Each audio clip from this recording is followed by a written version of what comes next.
Nick,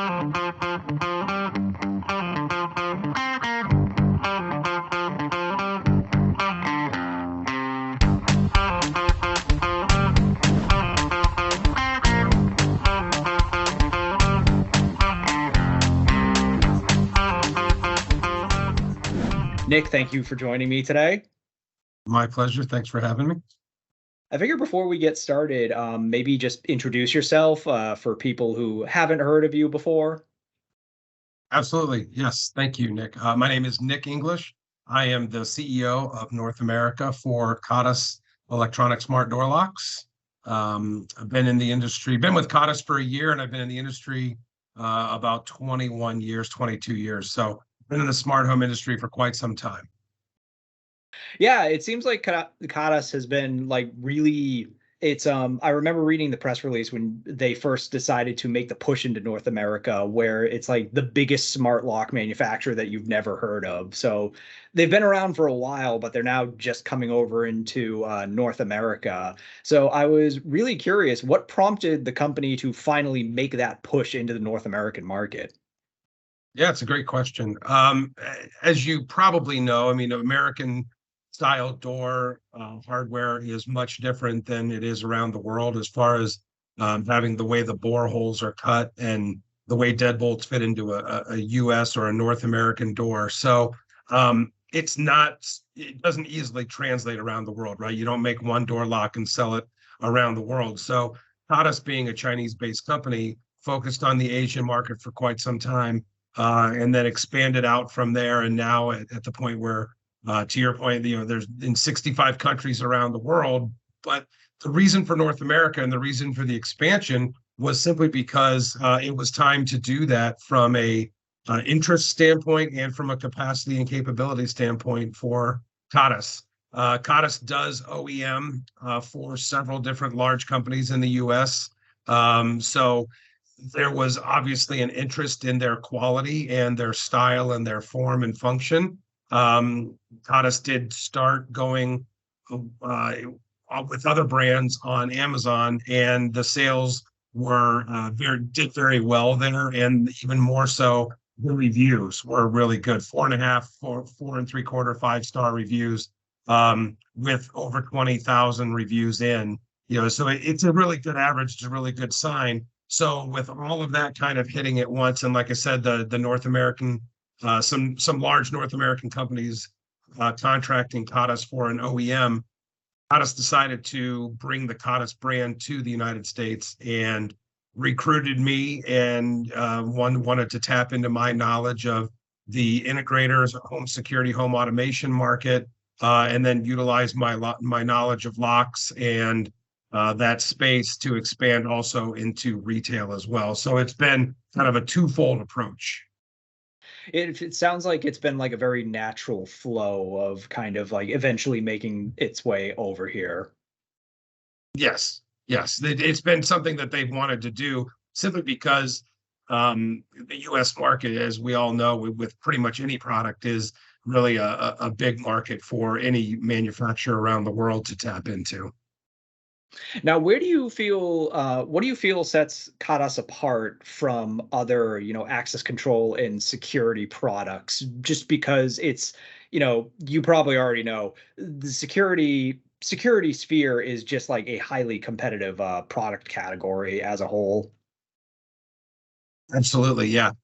What gives Kaadas a distinct advantage is that everything is done in-house, from manufacturing the product end to end with very little suppliers to the R&D and the engineering and pretty much everything. So that allows itself so that you control your quality, you control your supply chain, you control all of those things.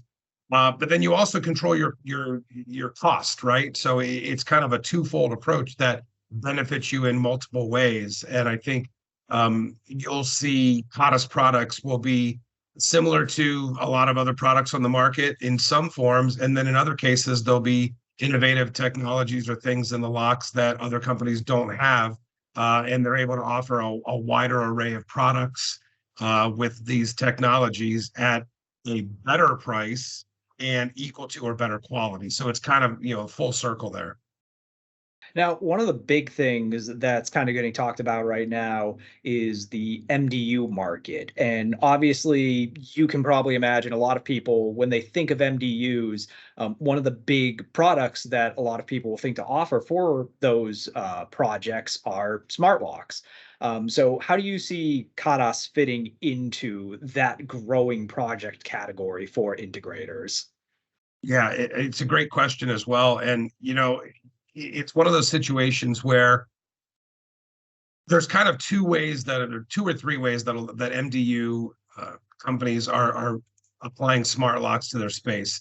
In one form, and it's kind of the most immediate that we are able to tap into, is taking what has been designed as a single family residential lock and a smart lock with a back end like a Z-Wave, like what we have, and creating a platform so that you can put those locks on 100 or 200 or 1,000 doors in an MDU building, manage them all remotely through a back end solution, and just utilize the Z-Wave technology for that. So there's that, that's probably the easiest and the most common solution for most of the smart lock manufacturers in the US.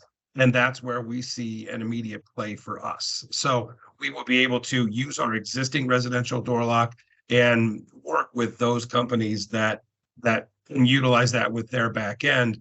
I will say that as I was brought on board and as I was speccing our locks for the security world, if you will, there were some minimum requirements that I did have them build into those locks, like 250 user codes, because there are MDU companies out there that have a unique way that they use the locks and how they timestamp different activities. So the Kaadas locks are all ready to go for this MDU application with the existing residential door lock model, if you will. Now, when it comes to like moving from residential over to MDU, I'm assuming because you just mentioned the whole being able to hold like 250 different access codes, basically. Are there any other Right. special considerations that integrators need to look out for when sourcing these types of access control products for MDU settings versus residential settings?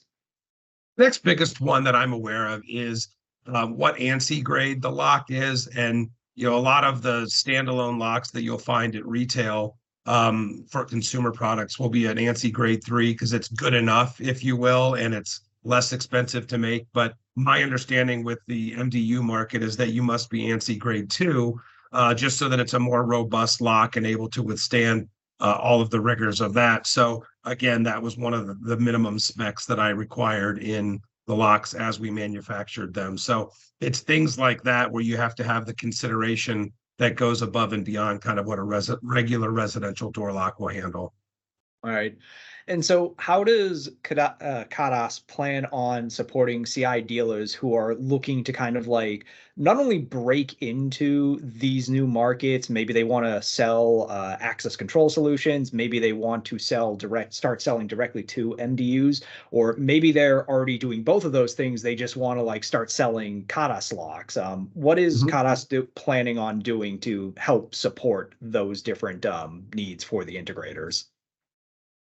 Really, what we would do is offer a wide array of products. So, without getting into too much of the detail, but we have touchpad locks without a keyway, all the way through touchpad with a keyway, also including a fingerprint. And then we have touch screen without a keyway, touch screen with a keyway. So, and then we also have a touch screen with a lever. So, I bring all of those up only because there's a wide array of products. So depending on the project, depending on the different application, that really lends itself to a company that wants to break into the market, or someone like you said that is already in that market but wants to offer a different array of products, because not all products are the same or not all projects are the same. So some different projects will require a different style of lock, and they're all at different price points. But as I mentioned earlier, with our ability to keep our price points low, I think that's really where it's going to benefit them, is they can bid a project that includes a smart lock instead of just a regular standalone mechanical lock at the front entry door, um, with a competitive bid price. So they don't have to build two, three, $500 into the price of every door for that MDU space. It could be, in some cases, sub $100 that they're going to get that lock for. Granted, it's still more than a mechanical lock, but the abilities and the features and the things that the smart lock offer the MDU resident are going to be far and above what anything else would do. And that's kind of in my understanding too. There's so many MDU buildings going up. Really, one of the differentiators for those companies is amenities. So what can you offer? So if you can offer a smart MDU living experience, that's really key to attract residents. I know just from like personal experiences, a little anecdote. I have a buddy who recently went into a apartment complex, and he actually ate the security fee he ate the security fee just to be able to install a smart lock on his like individual apartment door. And he's not alone. I've heard like a decent chunk of people like wanting to do that at their apartments. Absolutely. Yeah. And you think about that and the desire for people to have that technology and have that home automation in their living space. But in some cases, the MDU owner, if they don't put it in, they don't allow you to change out the door hardware because they need to keep master control. So it's kind of limiting. And that's why when you're trying to choose where to live, if that matters to you, that's an amenity that a lot of people want. Because if you're like me, I mean, I have a smart door lock on in all of my doors, and it's hard to give up. Once you live with a smart lock on your door and you're able to give your friends and your kids and your neighbors access temporarily, with temporary codes or whatever it might be, not having that is not fun. You really rely on it. Yeah. No, I totally understand that. It's something that I have noticed, at least working with CE Pro, that these access control solutions have really started to take off over the years as a product. They've become very popular among a lot of people, both DIY and clients that would hire a professional integrator to come in and work with them. Absolutely. So I guess, I don't want to hold you up for too long. But before we head out, I always kind of like to have these questions where I'll ask, some parting advice. And so for you, I wanted to ask, what would you say is the most valuable piece of knowledge for integrators to have that are looking to branch out into the MDU space? I think one of the things would be don't be afraid of it. Because again, an integrator might say, oh, there's 200 doors on that building. I couldn't possibly do that, or I don't know how I would install that, or partition the system, or whatever it might be. And if you're not familiar with it, it can be scary, but there are a lot of providers out there who simply offer the back end solution and will manage it for you. So if you're the installer and you want to put that in there, go for it. There's a lot of people you can partner with to do that. Now, if you're familiar with it and you have the partnership, you're ready and the back end solution, then again, don't be afraid to include that front door and or back door in that MDU space or whatever it is because of price or because of other things that might be barriers to you. Give it a shot. And like I said earlier, if you look at Kaadas pricing or you look at what we have and you look at the different features and where it might be, may not be too expensive. It may not be a barrier. You might be able to include that and do that and put that in there. So I think that's the thing is like explore what your options are. Come and talk to us and we'll help you on a project bid, get a good price and really make it work for both of us. Very nice. Well, Nick, I want to say thank you again for taking the time to sit down and chat with us today. My pleasure. Thanks for having me.